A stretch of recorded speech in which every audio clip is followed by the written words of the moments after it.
In today's video, I'm going to show you guys the fastest method to make cash in a Rise crossover. But before we go do that, would you guys like to have a chance to win a free Game Pass? All you need to do is drop a like, subscribe to the channel, and comment your Roblox username down below. I give away multiple Game Passes every week. Anyway, guys, without further ado, let's get on with the video. Okay, so I'm just going to go ahead and get straight into everything. I don't want to waste any time. I'm going to go over the first paid play method to get cash. Do not worry, all the other methods in this video are completely free to play, so please don't be like, oh no, Tito, I don't have any money to spend on the game. Don't worry about it. Also, this game is very free to play and you can buy everything from tickets, so do not worry about it too much. But 2 times cash will help you out so much in this.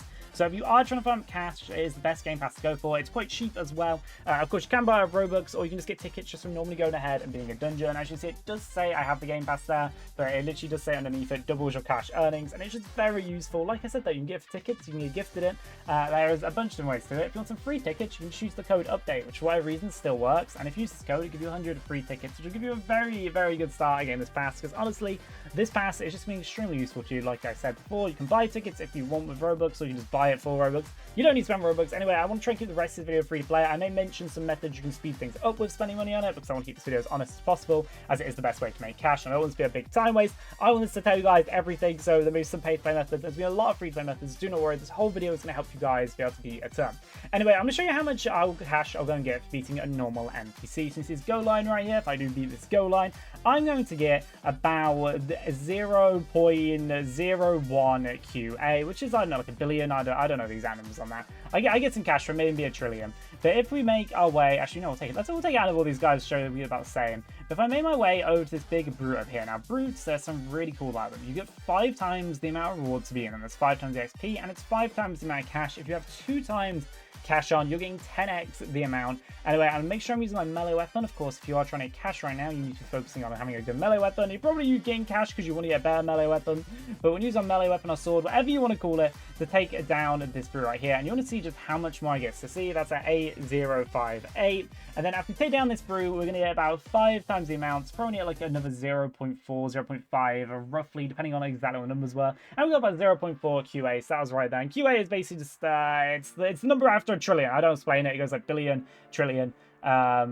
QA, that's just how the game does it. That's probably the easiest way to do it. So farming brutes is the most effective way you're going to be able to get cash in this game. So I'm going to try and have you guys show you every cash location. Every brute location. I'm also going to cover a bunch of other things as well to go over. But just farming brutes is definitely worth it. If you want to know the best like route or the areas I'd actually recommend farming cash in, leveling, grass, brum, face heal are terrible. Please do not farm in them. You don't need to. Even if you're strongest units there, you don't need cash at that point in the game. At that point in the game, I'll take face heal. The whole game is based around having good shadows. But then after that, in Lucky Kingdom, Nippon, and Murraytown, this is where weapons are actually going to become useful. This is where you're going to need weapons to progress through the game, and you're really going to need weapons to progress through the game so that help the enemies go up a ton. So that's when you need to farm cash, because as you can see, even just my S rank there, just about 300 million with no trait on it. I'll make that clear. This weapon is not at all enchanted, it has nothing good on it. And if you want to go to the weapon shop, you'll be able to see that you can buy this weapon, and I can honestly get this weapon in about 5 minutes just by beating that boss over and over again. And it does a lot. As you see, you can do even a lot more than a G rank Zyru. I actually need to strengthen 2 of them combined, and by the way, that isn't adding my boost on. That's what G rank Zyru is stronger than a normal G rank one would be. So if I just find the boss for about 5 minutes, I'll be able to go ahead and obtain myself one of it. Anyway, I'm ahead of leveling cities. I do want to show you some brutes are leveling city, just in case you're a new player starting the game, don't really know what brutes are. And then I'll go show you the Lucky Kingdom brutes, and I'll also show you the Murraytown ones. Basically, every NPC has a brute for it, so every single area has one. They can also have multiple brutes for some NPCs. So, yeah, it's usually the stronger one will have multiple. Equally, some areas just have 1 brute per NPC. Brutes are the big ones, and you get 5 times the amount of rewards. So, it's definitely worth it. But like I said, we're going to go and do leveling city first. I'm just going to show you guys them, and then we'll make our way over to the other areas in the game, and I can show you the brutes for them. Anyways, the first one, leveling city, and this is just them. There's another one over there, it's the Sondoro one. There's literally just there's a bunch of NPC. Every single NPC in leveling city, I believe, has a brute. So you can farm the one that's equivalent to your damage, but you don't need to. May I keep this in mind? You do not need cash in leveling city. If you're watching this video to get cash in leveling city, you're playing the game wrong. Please don't waste your time doing that. Only at Lucky Kingdom and above is cash actually going to be useful to you and help you progress through the game.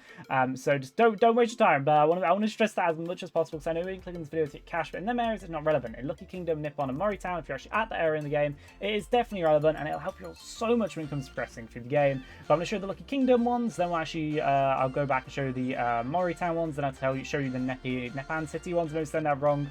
Anyway, though, so let's go check out the brutes over here. We've got one brew underneath the skull area. There's another one, I believe, somewhere near one of the houses, so I think it's just over here. As you see, my big, massive dragons, making it easy to find them. Honestly, you can just find these with a little bit of effort, but just if you are a newer person watching this video, I'll make it very clear. And like I said, there's multiple brutes for some FPS. There's one wind brute there, and then all the way over here, there's another wind brute, which is just kind of helpful.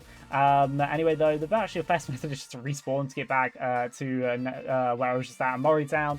And then I can show you guys the brutes in Mori Town. Also, if you are farming an area, it doesn't hurt to take a spawn point there. It's just an extra little tip. Don't need to do it, but it does help to do. Of course, if you want to out all the best one to farm here, it's this NPC here. It's actually the best NPC to farm in the game right now. And I'll go over some methods to speed that up for you guys a lot later on in the videos. No brute there, no brute there, and I'm just going to quickly fly around. The last brute in this area, I think actually maybe another brute, but that's like 4 of them, and you don't need multiple, you just pick the brute equivalent. There's no point trying to hop between NPCs. If there is an NPC in some areas that are right next to brutes, it can be useful, but honestly, it's going to be a very small amount difference. As like I said, the delays between the spawning is the same, but you get 5 times the reward for taking out a brute compared to taking out a normal MC, so it's significantly more effective at farming up tons of cash. And it's either the chainsaw area or it's called something town. Anyway, though, let's go and make our way over there. And like I did say, 2 times cash does help out. You don't need 2 times cash though. I do want to stress that you don't need 2 times cash for this, but it just does mean a brute's give you 5 times the amount and you get 10 times the amount. Having a good weapon is going to help you out. This weapon is not good, by the way, because it doesn't have a trait on it. Traits and weapons are going to help you take out these strong NPCs if you are struggling with them. Like I said, as soon as cash is relevant to you in the game, that's as soon as you want to be getting good weapons. This when shadows become irrelevant. It's when shadows become useless. If this is a bad weapon that's still doing the strength of a full team of Burus, yeah, it makes a lot of sense. Anyway, there's the Heaven NPC there, the Heaven Brute. Of course, you can take out ones that are next to it, but you just want to take out the right ones in the right area, and do it according to which one you can be in damage. Sometimes you may feel so crowded and you're not being able to get percentage damage on it. It can be a reason to move brutes, but you can always go for the best brute to do in that area. It's one you take out fairly easily. And then I actually haven't been to this area much, so I just need to quickly have a look with the last brute. So I think there's one around the corner just here on my left somewhere. And I think there's one actually, one directly in front of us, and there's the one on my left here. There's the one I thought. So there's 3 brutes you're going to use in this area. At least knowing where one of each brute is very important. You don't really need to farm normal NPCs, and I know I've said that a lot of times in this video. Normal NPCs are needed. I'm going to do a little cheeky respawn strat, just in case anybody put down the question, why did you respawn? It just gets you to the island a lot faster. It saves me time traveling, and it also means the video can flow a lot more natural, so I don't really like chopping videos up too much. As you may have noticed, watched some of my videos before. Either way, though, this is a very effective thing everyone's doing over here. Actually, this is a bunch of people, some G ranks, some SS ranks, and they all farm as boss together, because actually an amazing way to get cash is with friends. Friends are really useful, and you don't even need to know them. You can just go and serve random people. But farming up friends, as long as you can get a damage, like enough damage so you can get the claim for the cash, you get the same amount of cash. So you guys can actually speed up the process. Instead of taking 5 minutes to take out something, you can take it out in a minute, or you can take it out in a second. And as long as everybody's getting enough damage to get their hits in, it does become very effective. The only time it's not effective is if you're not getting your claim, and you do this for any brute, you can also do it for NPCs as well. It's important to notice, mention at least, if you are trying to get cash, you can use S rank, you use red gates. Red gates are really, really effective when it comes to getting cash in the game, and you can use them because everything in a red gate is a boss to help you out a turn. You can also buy cash. Please don't buy cash. I made such a small segment. Please don't buy it. Cash is terrible if you buy it. So whatever you do, I would heavily recommend not wasting your Robux on cash. Only about the 2 times cash bit. I have mentioned some other things that can help you out a bit in the game.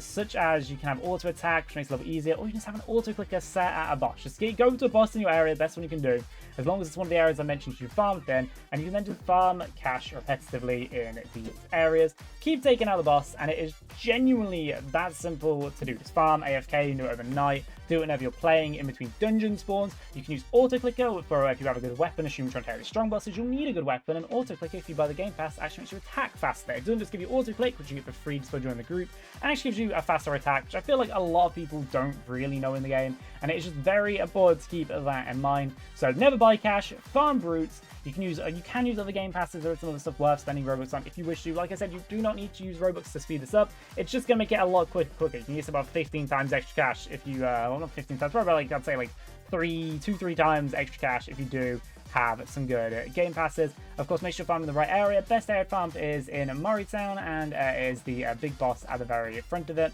There's some normal NPCs over here. As you see, weapons are the main way you're going to be farming these guys. If you are trying to work out what weapons to do, let's say you can't be a brute, for example, in Murraytown, which they are really hard to beat, as your shadows are basically going to become instantly useless. You can buy a weapon. Even the Crimson Rod isn't too good, but hey, you have a good trait on that, which traits you just use for powder dust. Makes a video on traits though, so we won't go over that too much, but you can just use traits to speed up the process, like genuinely a complete ton for yourself. And it's just an effective way to go and do everything. You can get better weapons, speed up, I don't know. Basically, go for a weapon that's good for you to start off with, even though it means you're a little bit slower at the start and you're spending some cash. Don't waste too much time spending a year to get some good stuff. Shadows really aren't meta for farming of cash. Have good weapons, farm cash in the right areas, farm the best through for your area. Anyway, guys, if you enjoyed this video, drop a like, subscribe to the channel, check out my videos. I have so much videos in this game, and thank you for watching. See you in the next one. Bye.